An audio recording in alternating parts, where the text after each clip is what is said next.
Hello, everyone, and welcome to lesson 3 of How to Create a Strong Brand for Your Career mini course. My name is Solange Lopes, and I am the founder and editor of the Corporate Sister website, a website dedicated to helping women like myself and like you create our best lives and careers. This is lesson 3 of our mini course, and I'm so excited that you guys have followed along this mini course, and hopefully you have learned a few gems, a few important tenets about creating a strong brand for your career. In this lesson 3, we're focusing on your career brand mission and core values. If you remember, or if you're just joining on lesson 3 of this mini course, lesson 1 was around defining what your career brand is and why you need it in your career. We also went through a series of fundamental questions that you need to ask yourself in order to define your career brand mission. Questions like, who am I? What do I bring to the world? What are my special talents and skills? Who do I help? Why do I help these people? So a series of fundamental questions to really help us understand who we are professionally and business wise and what we bring to the table of our ideal careers and lives. In lesson 2, we went through a fun exercise of drawing our career brand maps, whether it's on paper with an easy pen and piece of paper, or using this tool that I love and that I recommended to you guys, which is MindMeister, MindMeister. And I will include that in the course transcription notes as soon as this course is finished. You can use this tool, or you can just use a simple, pen and notepad to draw your career brand map, which will include the fundamental elements we discussed through the questions we went through in lesson 1, including what your strengths and weaknesses are, what your special talents and skills are, what your best environments to work with are, what your most suitable types of personalities to work with are, and all of those questions that really help you not only define your career brand, but visualize it in a way that it becomes so tangible to you. That there is no way for you to miss it. So that was lesson 2. And now in lesson 3, we're going to talk about your career brand mission and what your career values are. So what we'll cover in this lesson is we'll basically go over creating your career brand mission and working on how you can present yourself using strategic words and phrases for better results and consistency in your career and or business. And we'll also try to understand through creating your own career brand mission, your personal and career core values. First off, let's start with what your career brand mission is. What would happen if you got stuck in an elevator with the CEO of your dream company, or if you went to a networking event and met this unbelievable, amazing entrepreneur that you absolutely wanted to connect with to create your dream business? What would you tell them about who you are? What would you tell them about your career brand? That's what your career brand mission is. That's in other terms, your elevator pitch or your quickie statement about yourself, but it has to be a very strategic, very on point, on mission statement about what your career or business personality and career and business contributions are. And that's what I'm calling our career brand mission. And it really comes down to what I call the 4 W's, which are the 4 main essential elements of what any career brand mission or career elevator pitch. I'm not a big fan of the elevator pitch phrase because it's used so much that it kind of loses its meaning. But when you say career brand mission, there's a purpose behind it. You're going for something. So the 4 main essential elements that I call the 4 W's of your career brand mission are: first one, who are you? Who are you, not just in terms of your job title, and the mistake you don't want to make when you talk about who you are and when presenting your career brand mission is to just reduce yourself to your career title. You're not just a senior financial analyst. You're not just a senior audit manager. You're not just a staff auditor. You are more than that, and that's what's embedded in this "Who are you?" question. When it comes to my role with the corporate sister, I am an author and I am a career strategist. So it takes me out of the limited realm of just being a blogger or a content creator or even a career expert, because the word expert is such a loose term that you just don't want to get yourself lost in it. So define who you are in more significant terms than just your current title, because your current title is just what you're doing right now, but your career persona, your business persona is much larger than that.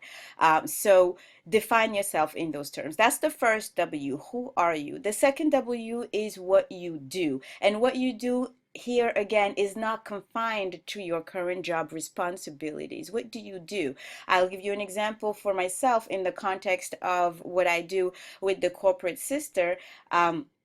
I help thriving, ambitious women like myself create our best lives and careers through successful career and business strategies. For example, I kind of threw this together kind of at the last minute, but that's what I do. So that takes me beyond just writing blog posts or making presentations or writing ebooks or speaking to women at work or in their businesses. It takes me beyond my day-to-day grind, my day-to-day job responsibilities, to a higher sense of purpose. So what do you do in terms of a higher sense of purpose? Are you, for instance, a financial strategist who helps people learn how to better use their money? See, that takes you out of your financial analyst responsibilities, for example, where you're putting graphs together or putting reports together and shipping them to your boss, or analyzing trends, financial trends going on at your company. That takes you beyond your day-to-day grind that is shared by so many people to a more purposeful sense of what you do. Who do you help? As I mentioned earlier, I help thriving, ambitious women create their best lives and careers. So that's who I help. Who do you help? Do you help single mothers get social services if that's your field of work? Do you help financial people get a better handle of their careers or professions? Do you help people, a certain demographics of the population have access to more information on health services, for instance? Who do you help? Your career brand missions should really define who you help. And last but not least, the big why. Why do you help them? I help thriving and ambitious women create their best lives and careers because I have a passion for it. I have a personal motivation coming from personal experience, as a woman, as a thriving, ambitious woman, to reach out to this particular segment of the population with my experience, with my advice, and with my availabilities. That's my big why. What is your big why? Does your big why come from your life experience? Does your big why come from your ambition? Does your big why come from your family or from monetary compensation? Whatever it is, it needs to be featured in your career brand mission. So let's quickly go back over those 4 W's that should be in your career brand mission, or your commonly called elevator pitch. Who are you? And that goes way beyond your job title or your job description. What do you do in a more purposeful sense of what your mission is in your career and or in your business? Who do you help? That's the segment of the population, or the organizations or whoever that for whom your services are geared towards. And why do you help them? That is your big why, your motivation, the reason why you get up in the morning, and the motivation and energy that fuels all your professional career and or business efforts. So that's the nitty-gritty of your career brand mission, the 4 W's. Now, taking those four W's that we've just talked about, in terms of presenting your career brand mission, it's a matter of picking strategic words and phrases that really represent your career brand. Once you've defined who you are, what you do, who you help, and why you help them, and that's largely by piggybacking on those questions that we've gone through in lesson 1 and in lesson 2. Now it's about picking words and phrases, really strategic words and phrases that can help you as accurately as possible represent what your career brand is about. Words like strategist, words like passion, words that really define the segment of the population that you're looking at. For me, it's thriving, ambitious women. What is it for you? Is it millennials? Is it teenagers? What is it for you? So find and pick those really fundamental, essential words and phrases that represent who you are in terms of your career brand mission.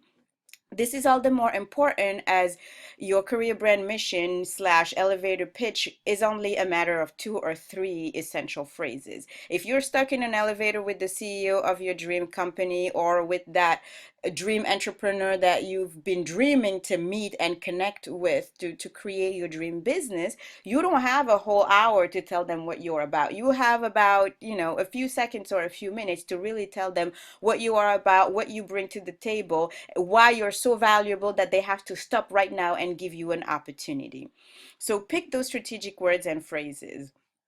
Build your career elevator pitch. That's your career brand mission. And as I mentioned earlier, the term elevator pitch is so commonly used that I'm not such a huge fan of it. I like mission because it really emphasizes this sense of purpose and this sense of going to something. So build your brand career mission, build your career elevator pitch in about 2 to 3 sentences, in a quick but very on the point, on mission way, to tell people what you are about and what you bring to the table in terms of your career and business mission. And most importantly, adjust your pitch to your audience. Whether you're on a networking event or on a podcast or talking to a spiritual group of people or talking to a more conservative technical audience, you need to be able to adjust this pitch. For me, when I'm in a corporate sister type of event, then it's my career strategist hat. When I'm in one of my other worlds, like my copywriting or writing world, it's my author and content creator hat. So know when to adjust your pitch to your audience. And those are the principal tenets of this lesson 3 that I wanted to go over with you. So as a quick course recap of what we've been talking about since lesson 1, don't forget that your career brand is so important because it helps you stand out and really differentiate yourself. And that it's about doing work you love. The point of you going through this whole introspective process about who you are and what you bring to the table is about finding work you love or doing work you love or really enhancing the work that you're doing right now while leveraging everything that you're bringing to the table, including your strength, your values, your talents, skills, etc. Don't forget to build your career brand map so you can actually visualize your ideal career and use those strategic words and phrases that you've come up with as a result of answering those really fundamental questions to define your brand mission and core values, and of course share them with the world and show them how awesome you are. Now it's your turn. I invite you to the Career Branding Challenge at the end of this course, which is to define your career brand mission and core values. I am so curious and excited to know what you come up with. So thank you so much for watching this mini course. For more information on this and other career topics, please visit my blog at www.thecorporatesister.com. And I'm so grateful for you watching this mini course. I hope you've extracted out of it as much learning and wisdom and knowledge as you need. And it's been my ultimate pleasure. Thank you so much. See you on the next course.